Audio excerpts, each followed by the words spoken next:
ceci est une alliance.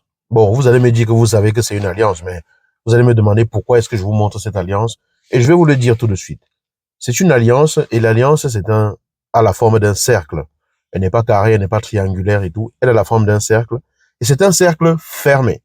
C'est un cercle fermé à l'intérieur duquel ne se trouvent que deux personnes. Les personnes qui ont décidé de s'échanger cette alliance.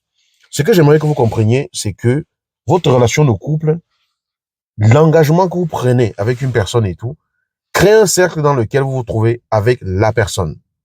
Et dans ce cercle-là, vous avez le privilège de partager un espace avec cette personne-là.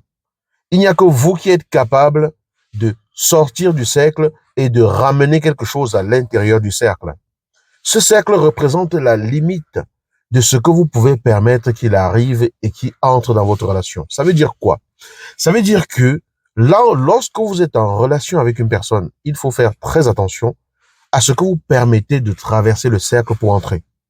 Parfois, les gens vont vous donner des conseils avec les meilleures intentions du monde, partant de leur propre vie. Votre maman va vous dire des choses partant de ce qu'elle-même elle a vécu.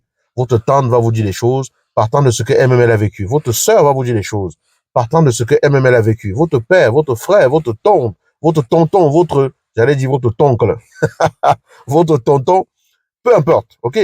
Vos amis. Mais ce que je voudrais que vous compreniez, c'est que vous êtes le garant du cercle que vous créez avec votre partenaire. La vidéo ne s'adresse pas qu'à des personnes qui sont mariées. Même vous qui n'êtes pas mariés, sur le papier, qui n'avez pas fait la procédure administrative de légalisation de votre union, à partir du moment où vous vous êtes engagés l'un envers l'autre, vous avez créé un cercle. Ça n'a pas forcément l'image du cercle comme ça dit, mais imaginez que vous dites à une personne, avançons ensemble. Et imaginez que vous avez tendu les mains et que la personne prend vos mains. Lorsque vous vous tenez les mains tous les deux, vous créez un espace à l'intérieur duquel il n'y a que vous. Les deux mains tenues de part et d'autre ferment la relation. Donc, avant d'écouter ce que les gens vous racontent à l'extérieur et de ramener cela à l'intérieur du cercle, à l'intérieur du cadre que vous avez établi ensemble, assurez-vous que cela permet à ce que le cercle reste solide.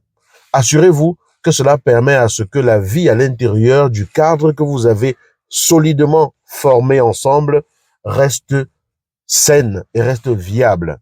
Oui, les gens peuvent vous donner des conseils, mais vous avez le devoir de vous assurer que l'application d'un quelconque conseil n'influence pas l'harmonie qui se trouve à l'intérieur du cadre que vous avez établi, du cercle que vous avez construit.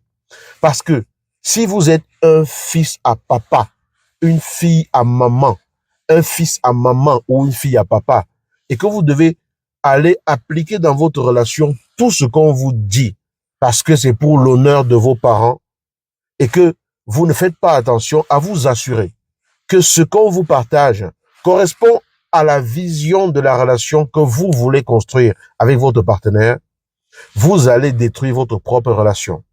Ce n'est pas parce que quelqu'un est votre papa ou votre maman que la personne sait ce que vous vivez. Ce n'est pas parce que quelqu'un est votre frère ou votre sœur que la personne sait ce que vous vivez. Ce n'est pas parce qu'une personne vous aime beaucoup que ça veut dire qu'elle sait ce que vous vivez et qu'elle connaît la vision de votre relation.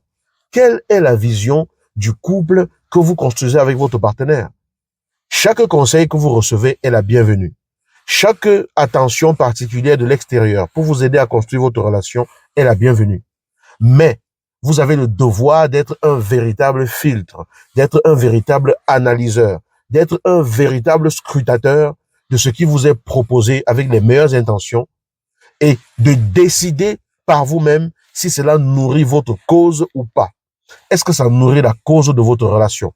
Parfois, les gens vous donnent des conseils partant sur la réalité de ce que eux ils ont vécu, mais ce que vous vivez ne ressemble pas vraiment à ce qu'ils ont vécu. Parfois, ça y ressemble juste de l'extérieur, mais dans les faits, ça n'a absolument rien à voir. Et c'est vous seul qui savez ce que vous vivez. C'est vous seul qui savez ce que vous traversez. C'est vous seul qui savez ce que vous voulez construire avec votre partenaire. Donc, avant d'accepter d'aller influencer votre relation juste pour faire plaisir à papa ou à plaisir à maman, assurez-vous que ça nourrit votre relation. Assurez-vous que ça fait grandir votre relation, que ça la préserve. C'est comme ça que vous montrez que vous êtes capable d'être digne de confiance de la part de l'autre. Donc, ne rompez pas le cercle.